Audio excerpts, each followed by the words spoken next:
যখন আমরা একসাথে কাজ শুরু করি তখন তো কো অ্যাক্টর হিসেবেই ছিল, কারণ আমরা তো অনেকের সাথে কাজ করছি। সো সেই মুগ্ধতাটা আছে না, যে আমরা যখন অ্যাজ এ টিম কাজ করি কাজের প্রতি এবং সবার প্রতি মুগ্ধতা একরকম এবং ব্যক্তি মুগ্ধতাটা আরেক রকম।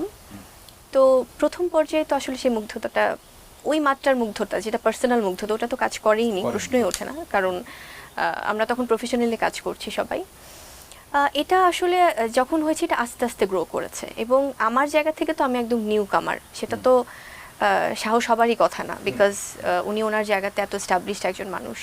হয়তো তারপরে সে আসলে মুগ্ধতা তো একদিনে তৈরি হয় না, আস্তে আস্তেই হয়তো। কখন আপনি বুঝলেন যে আমি শুধু একজন অভিনেতা বা সহ অভিনেতা নয়, ব্যক্তিগতভাবে আমি তার প্রতি মুগ্ধ হয়ে গেছি?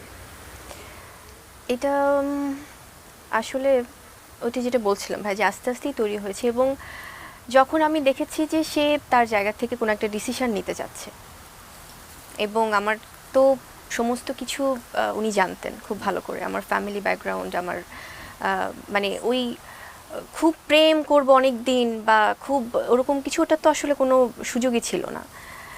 তো আমি যখন দেখেছি যে মানুষটা অনেক বেশি ম্যাচিওর, এবং উনি ম্যাচিওরভাবে চিন্তা করছেন, তার ক্রাইসিস মোমেন্টটা সে কাটিয়ে হয়তো বা আমার সাথে সে শেয়ার করছে কিছু জিনিস। সে আমাকে যখন বলছিলেন যে ফাইন, আমার এই জায়গাগুলোতে আমি কোনো ডিসিশন, যখন আমার বিয়ে হয়েছে, আমি যদি একদম সরাসরি বলি, তখন তো ওনার লাইফে শুধু আমিই ছিলাম। এবং এটা অনেকে আসলে আমি আজকে বলতে চাই যে অনেকে হয়তো ভাবে আমাদের, শুধুমাত্র আমাদের দেশে কিন্তু না, এটা আমাদের অন্য ইন্ডাস্ট্রিতেও যদি আমরা দেখি, সেটা আমরা সাইফ আলী খানের কথা যদি বলি, ঋত্বিক রোশনের কথা যদি বলি, আমরা যদি অন্যান্য আর্টিস্টদের কথা বলি, বা সেটা কারিশমা কাপুর, কারিনা কাপুর, অনেকে আছে, আমরা শুধু মিডিয়া রিলেটেড যদি বলি, তারাও কিন্তু অনেক সময় অনেক প্র্যাকটিক্যালি অনেক ডিসিশন নিচ্ছেন। হ্যাঁ, আমরা কিন্তু তাদের ব্যাকগ্রাউন্ডটা জানি না। সো আমার ব্যাকগ্রাউন্ডটাও তো হয়তো অনেকে জানে না। তো এখানে আমি না হয়ে অন্য কেউ হতে পারতেন। তো যখন আমার বিয়ে হয়েছে তখন তো উনি সিঙ্গেল ছিলেন, তখন তো আমি আশেপাশে বা ওনার কি হচ্ছে সেটা তো আমার জানার কথা না।